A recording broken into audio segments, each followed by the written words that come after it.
आप सुन रहे हैं समाचार एजेंसी ऑफ इंडिया की साई न्यूज में ऑडियो बुलेटिन। नमस्कार, ये समाचार एजेंसी ऑफ इंडिया है। अब आप साई न्यूज की समाचार श्रृंखला में बुधवार 23 फरवरी का राष्ट्रीय ऑडियो बुलेटिन सुनिए। प्रवर्तन निदेशालय ने महाराष्ट्र सरकार में मंत्री नवाब मलिक को Dawood Ibrahim money laundering case में गिरफ्तार कर लिया है। इसके पहले ईडी ने नवाब मलिक को इस केस के सिलसिले में तलब किया था। कई घंटे की पूछताछ के बाद नवाब मलिक को ईडी ने गिरफ्तार कर लिया है। वहीं गिरफ्तारी के बाद नवाब मलिक ने कहा कि वे न झुकेंगे और न हार मानेंगे। नवाब मलिक ने कहा कि वे डरेंगे नहीं बल्कि लड़ेंगे और जीतेंगे। समाचार एजेंसी ऑफ इंडिया के ब्यूरो ने सूत्रों के हवाले से बताया है कि नवाब मलिक पूछताछ के दौरान सहयोग नहीं कर रहे थे। एनसीपी नेता को प्रवर्तन निदेशालय कार्यालय से बाहर लाया गया। इसके बाद उन्हें मेडिकल जांच के लिए ले जाया गया है। सीबीएसई, आईसीएसई समेत कई बोर्ड की 10वीं और 12वीं क्लास की ऑफलाइन परीक्षाएं रद्द कराने को लेकर की गई याचिका को सुप्रीम कोर्ट ने खारिज कर दिया है। जस्टिस एम खानविलकर की बेंच ने बुधवार को ये याचिका खारिज करते हुए कहा कि ऐसी याचिकाएं स्टूडेंट्स को झूठा दिलासा देती हैं। कोर्ट ने कहा है कि फिलहाल ऐसी संकट जैसी स्थिति नहीं है कि परीक्षाओं को रद्द किया जाए। ये याचिकाएं छात्रों में भ्रम पैदा करती हैं। कोर्ट के इस कदम से ऐसा लग रहा है कि अब बोर्ड की परीक्षाएं तय समय पर ही आयोजित होंगी। हालांकि इस मामले में अभी संबंधित राज्यों और शिक्षा बोर्ड के फैसले का इंतजार है। उत्तर प्रदेश विधानसभा चुनाव के चौथे चरण की वोटिंग के दौरान सूबे के 9 जिलों की 59 सीटों पर मतदान हो रहा है। ऐसे में लखनऊ में भी वोटिंग हो रही है। बता दें कि लखनऊ में मशहूर शायर मुनव्वर राना अपना वोट नहीं डाल पाए हैं, जिसकी वजह से वो मायूस हैं। दरअसल वोटर लिस्ट में नाम नहीं होने से वो अपना वोट डालने नहीं जा पाए। वहीं जब उनसे एक टीवी चैनल ने इस बाबत सवाल किया तो उन्होंने कहा, इस तरह पहली बार हुआ है जब उनका नाम वोटर लिस्ट में नहीं है। वोट न डाल पाने का उन्हें अफसोस है। उन्होंने कहा कि वोट के अख्तियार के भरोसे ही वो जिंदा थे।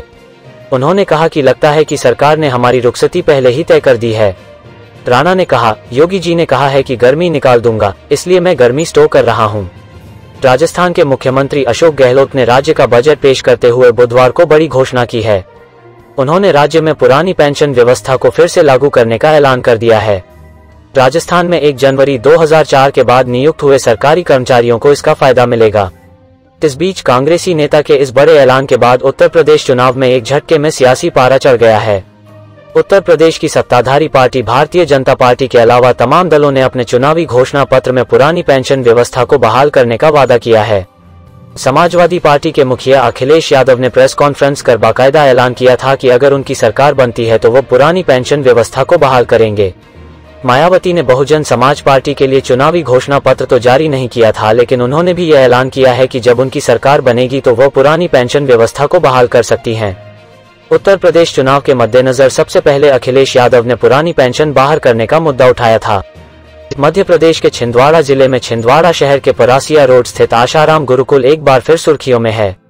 यहाँ कक्षा 10वीं की पढ़ाई करने वाली एक छात्रा ने जहर खाकर खुदकुशी कर ली है। मृतक की मां ने स्कूल प्रबंधन पर गंभीर आरोप लगाए हैं।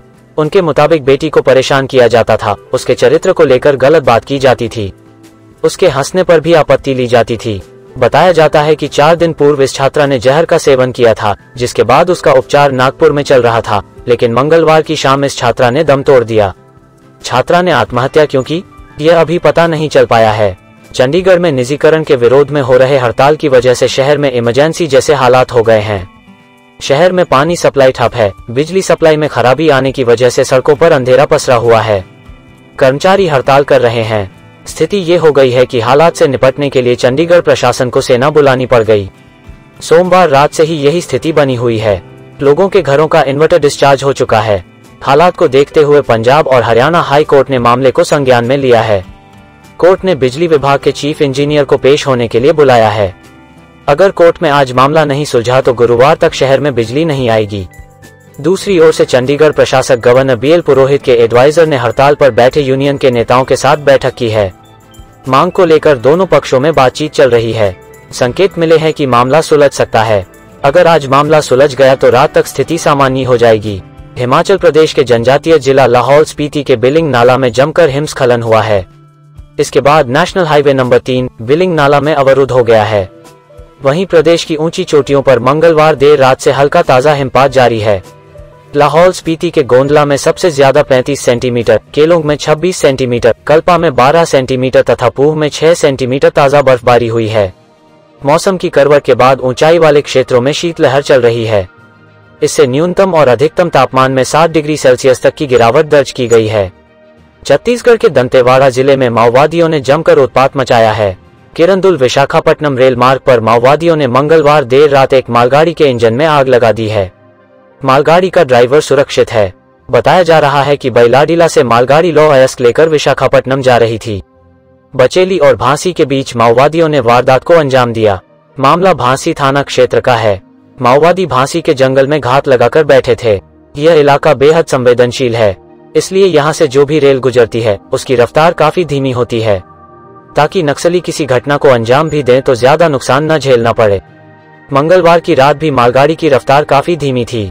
आप सुन रहे थे समाचार एजेंसी ऑफ इंडिया की साई न्यूज में बुधवार 23 फरवरी 2022 का राष्ट्रीय ऑडियो बुलेटिन।